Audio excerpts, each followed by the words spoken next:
Hey everybody, I'm Amy Spencer. I'm the Outreach and Communications Coordinator in Region 1, that's West Tennessee, and we are joined tonight with Greg Griffin. And Greg and I have been friends for a couple years, and we've done a couple little shows on finding antlers, but I'm going to let Greg introduce himself, and he can do a better autobiography than I can a biography. So go ahead, Greg. Well, I'm Greg Griffin, and we've been doing this shed hunting for quite some time, and it really got started, I guess, with just the passion that we have for whitetails, and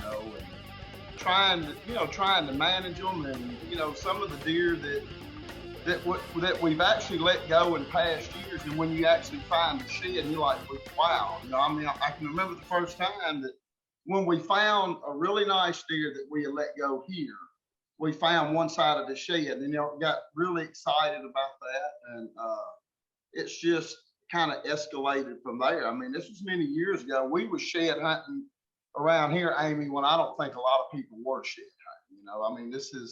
We've got hundreds and hundreds of sheds. I'm not so sure, we may not have a little more than that, but this year we have looked this year, but probably not quite as much. I still think we've had, I was talking to my sons, we found 135 or 136 already this year.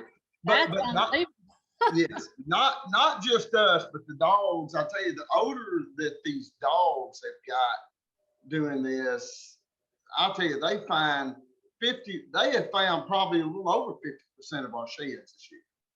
So it's been, hunting now, I don't even want to go without the dogs, being with us. I guess it's like anybody that hunts with dogs, you don't want to go without them. And we really don't, because they really, really add to our shed count. I can assure you. I know when you and I have gone a couple times, you like to have a certain pieces of equipment with you. Would you explain to everybody what the equipment is that you like to use? Yeah, I always take my binoculars with me, and because not only do you go with the dogs, but we're looking, just as hard as well. And you'd be surprised a lot of times you see something that looks a little odd across the ridge top, and you throw your binoculars up.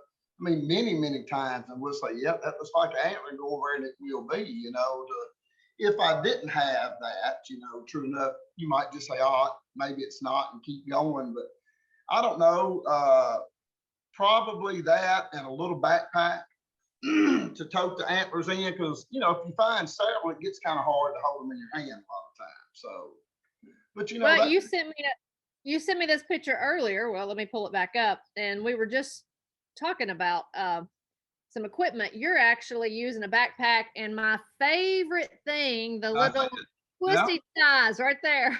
I love those things at Tractor Supply. Toting all of them for miles. Because when you're shed hunting, we liable to walk 6-8 miles at a time before we ever double back to where we started from, and it's very bundlesome trying to hold them in your hand and heavy on top of that. So hey, seeing your little Twisty Ties there, we were in Illinois a weekend or two ago running a field trial, and I'm scouting a dog, and lo and behold, there's an antler.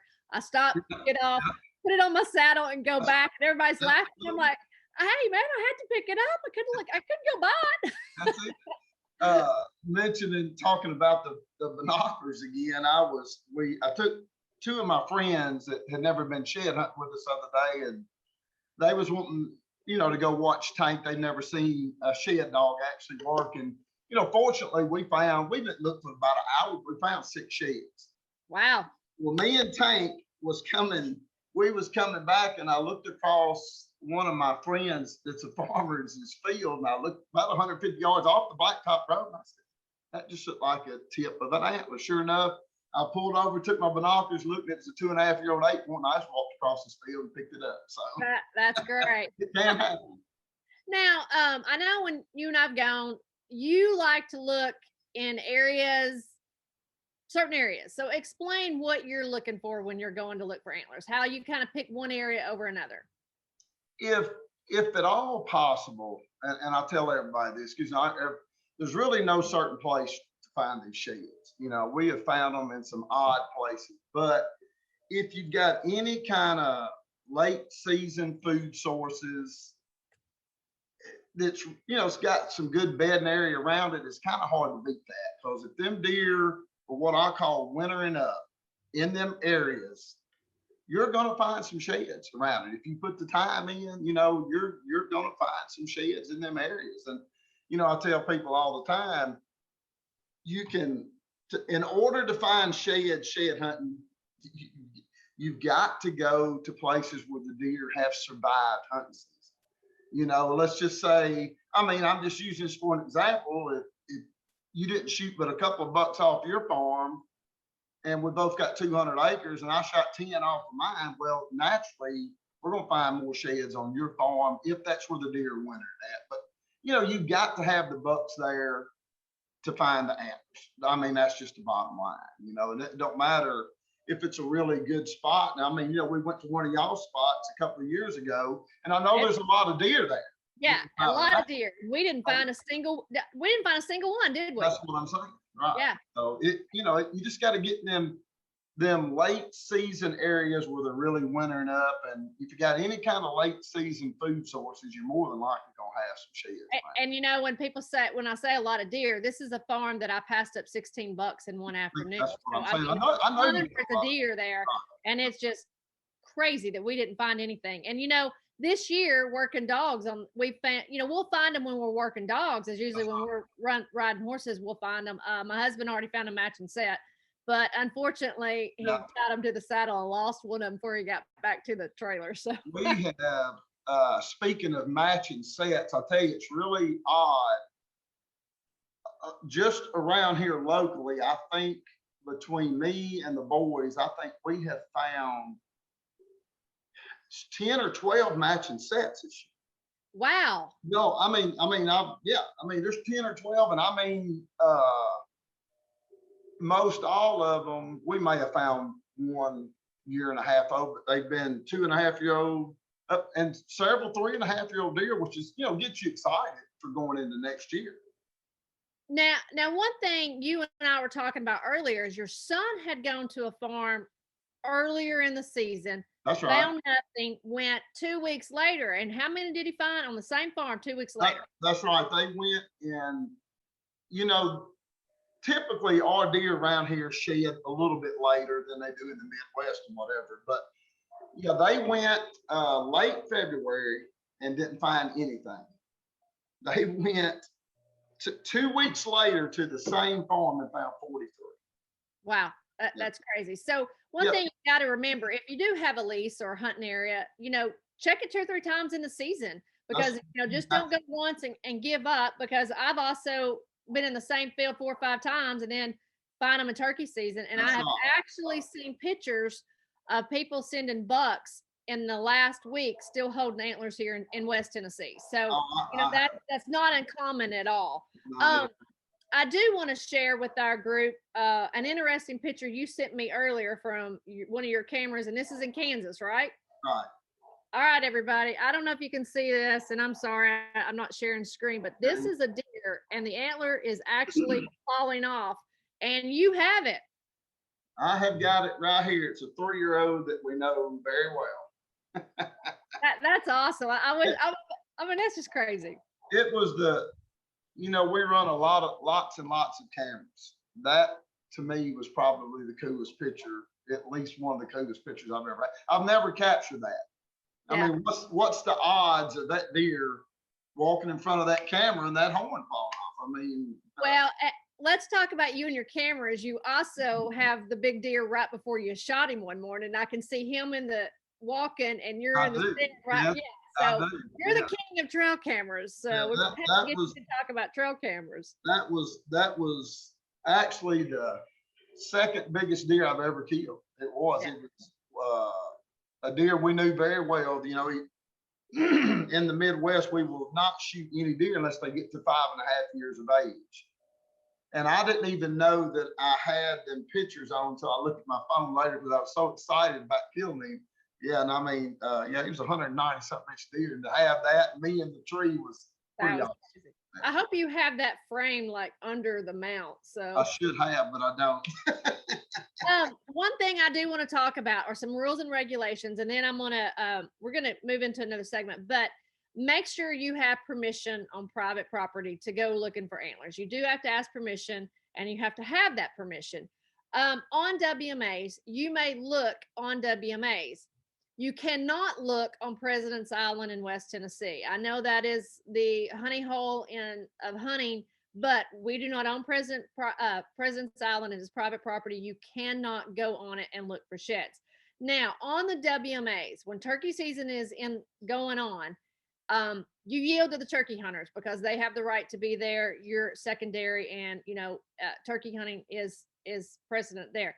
Now, one thing you like to use, so the legal disclaimer part of this class is over. So we got that out of the way. We just got to make sure everybody's following the rules and regs.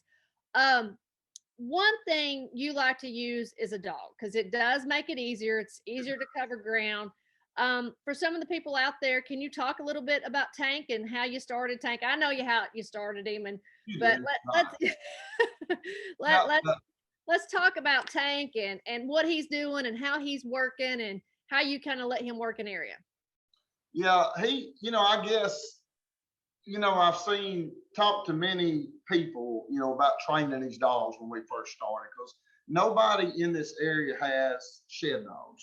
They're generally, in the North and Midwest and stuff. And Tom Dock, and like I told you before, I don't want to take credit like I'm this pro shed trainer of a dog, because I'm not. I had to have a lot of guidance on that. But anyway, it just started like me and you've talked with a little bone. We shut the doors down the hallway. I mean, it's kind of making it fun. I'd teach him, I'd keep him here, and it's just almost like retrieving it first. That's really what it is. Then you move to the yard and whatever, and it's like they told me. They said you can do all this, Greg, and they said it's kind of like the draft. He said some dogs got it, some dogs don't. They just don't, I'm thankful because I guess I've got one that does, and he went, and I'll touch bases, which Tank is 6 now. And I've seen him over the past 3 or 4 years actually get better and better at what he's doing.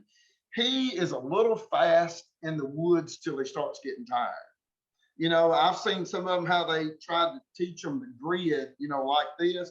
Well, Tank you've seen him, he kind of does them looping circles, but I didn't train that. That's just how he hunts. So, but, and yeah, one thing you like to talk, well, we talked about before on one of our wildcasts is, these antlers do have a smell, and a lot of times we don't smell that, but anyone with dogs know that they're have a way more keen sense of smell. And you were talking about, you came home from Kansas that time and you stopped and, you got that big whiff when you went back to the vehicle that they do have a smell. So yeah. If you don't think that they don't, find a couple of fresh antlers, just put them in your truck overnight and go back out there the next morning.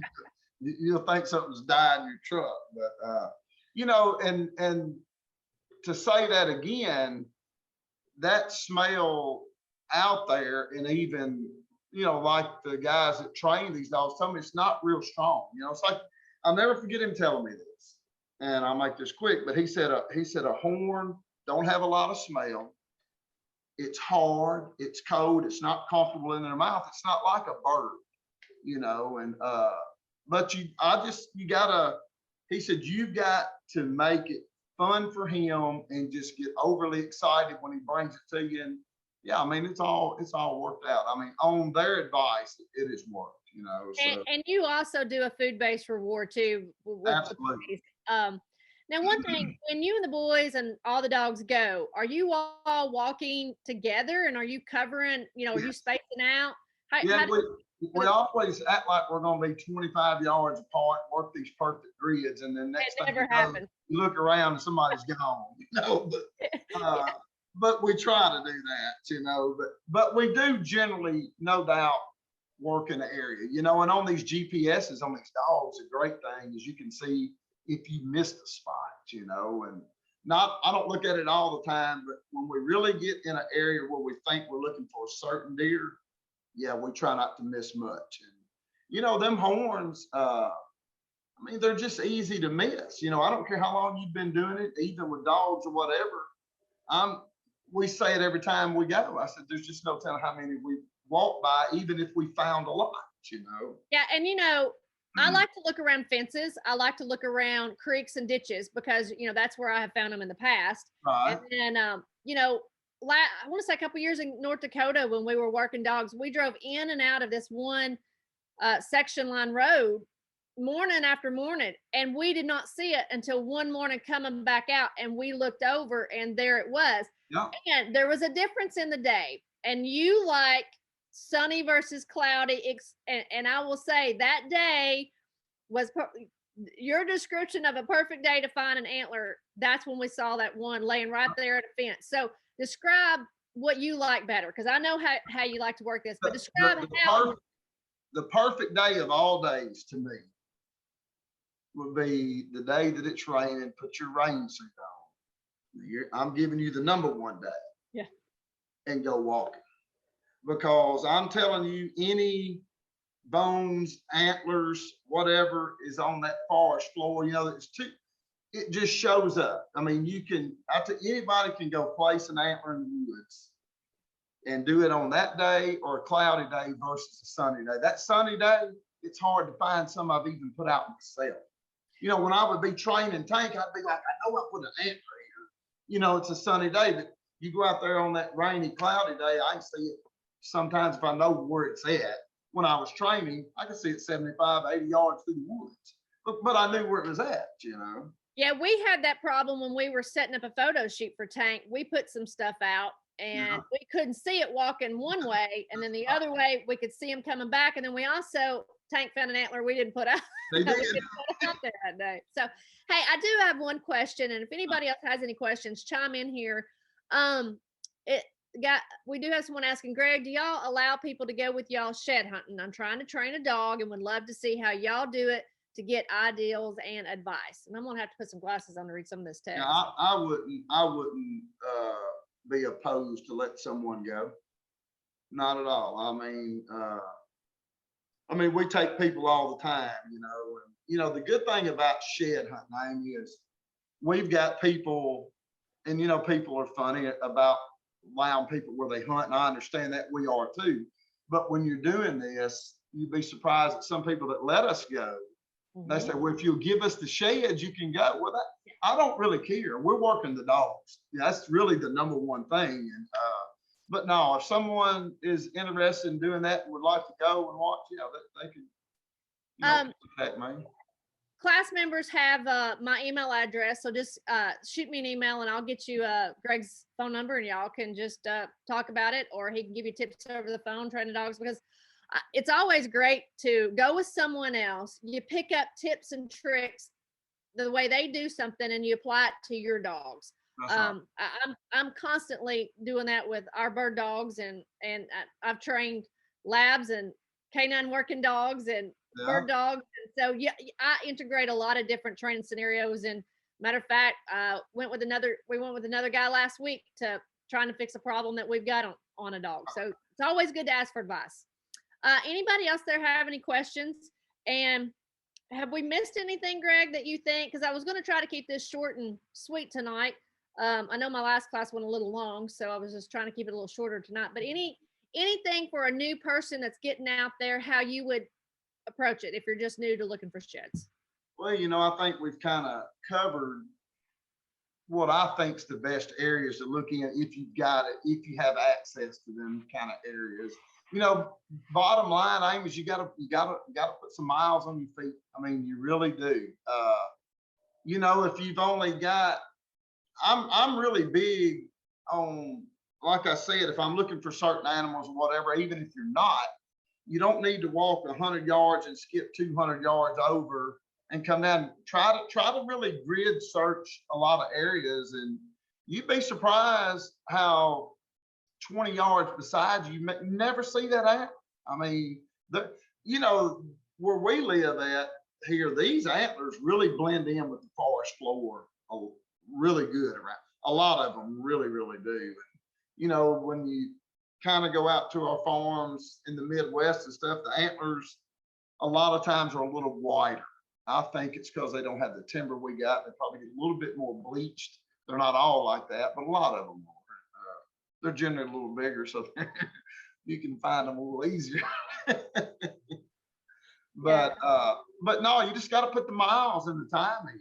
You really do, and it's really I enjoy it as much as hunting a big one. I do. Sometimes I think I enjoy it more just because I'm not so sure I don't. I like to see that big deer make it one more year. And That's anyway, right. Yeah. it's kind of fun. I had a couple questions come in. Danny was asking, would a 2-year-old boxer be too old? Loves the outdoors. I never thought about that. I'm going to answer this one for you. No dog's ever too old to learn something new. Yeah. And the other question was, how old should your dog be when starting training? Well, it doesn't have to be a certain age. Puppies are generally greater and easier to train. That's the greater demand, but you can start them at any age as long as you and I were talking earlier, what you want to start is to go to Walter's books on retriever training. He would always make the dog retrieve whatever age down a hallway, shut the doors, throw the antler down. So you would start with that retrieve drive. Then you would progress to outside in the yard and giving them a command to go hunt it up. Greg, anything else there that that you want to jump in on? I was just sitting here thinking when someone was asking that, I don't know if they can see this, but this is how big Tank was when I started. No, I mean, seriously, he was 7 weeks old when I started. I mean, he would sometimes grab the antler and drop it because the antler, I mean, it was and here's Tank now. There you go. That's right. Yeah. I think I think the younger you can get anything started, and the quicker you can get it started, the better off you'll be. But like you say, if he's 2 years old or 3-year-olds, no, he still can be trained. I definitely agree with that. Got another question. What about East Tennessee? If you were looking in that heavily area, how would you pattern, or would you do it any different? In East Tennessee, like the Knox mountain area. Okay, yeah, that would probably be a little bit tougher there. They don't have that 75-yard open space or some of those valleys. To be honest with you, I probably never looked in a lot of the terrain quite as rocky and steep as some of that can be up there, because I definitely know the terrain they're talking about. I've looked in some rocky areas in the Midwest. It was a little bit tougher, but what you got to remember, they don't have the timber there, is what he would be talking about, in East Tennessee. Grid search it, I mean, if you got them areas, I would say walk your creeks where they've got to jump across. Anything like that would jaw it loose. Yeah, absolutely. There's no doubt about it. And, like I said, you can find them anywhere. I would never want nobody to think, well, there's only certain areas. There's not. I'll tell you really fast. Drew and his friend, my youngest son and his buddy went shed hunting a couple of weeks ago, and when his friend come back to his house, there laid a matching set in his neighbor's driveway that had failed from when he left that morning. So I mean, there's strange things that can happen with them sheds, So no certain place, like I said, I mean, the best advice I could give on something like that, you just got to walk. I mean, you really got to put the time in. You got to do it. Yeah, it's not a sport, as I say, for lazy people, because man, you are really out there doing a lot of work. If some of these people like in them areas run cameras and really getting pictures of these deer late season, I mean, I'd focus in on some of them areas, if they're running trail cameras, And this is also great information for that late season hunter to know where the deer have been. You were missing at the end of the season last year. That's exactly right, because I'll tell you, these deer, what I've learned through many years of chasing them, you may have some deer that spend summers in areas that is not where his fall and winter pattern's at all.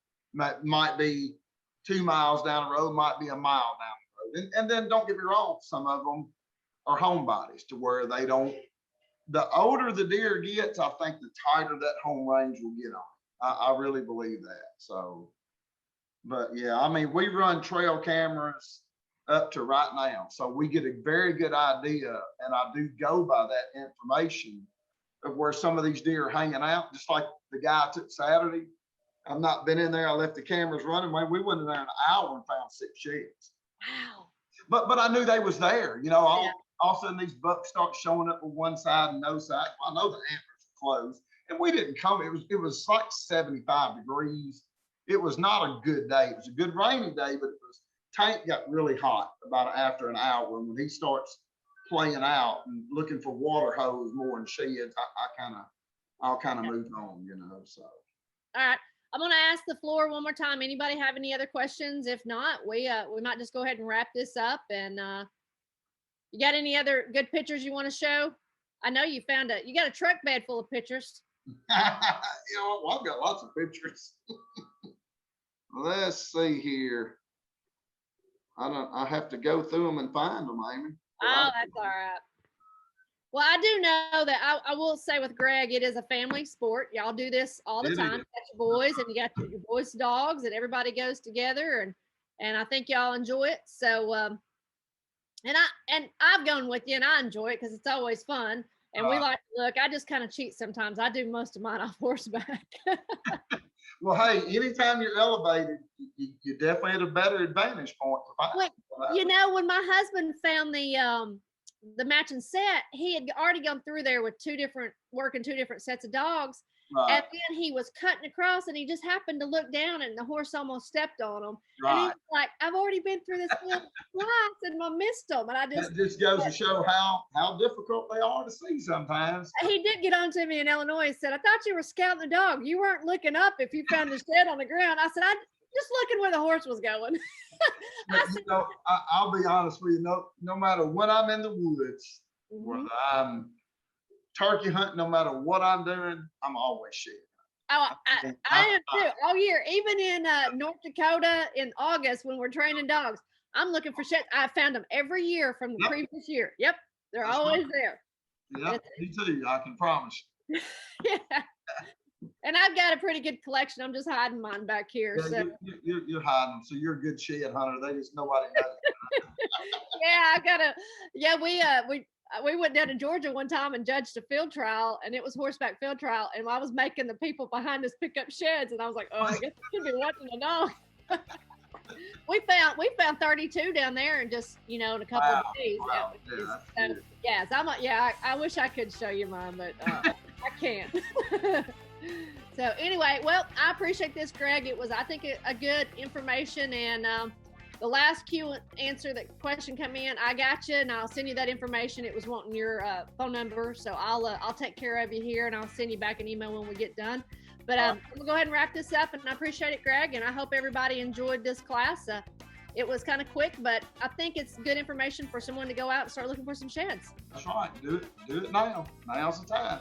Yeah, because it's greening up quick. Greening up. It is. Yeah, it's getting thick. So, all right, I appreciate it, and everybody have a good evening. All right, I enjoyed it.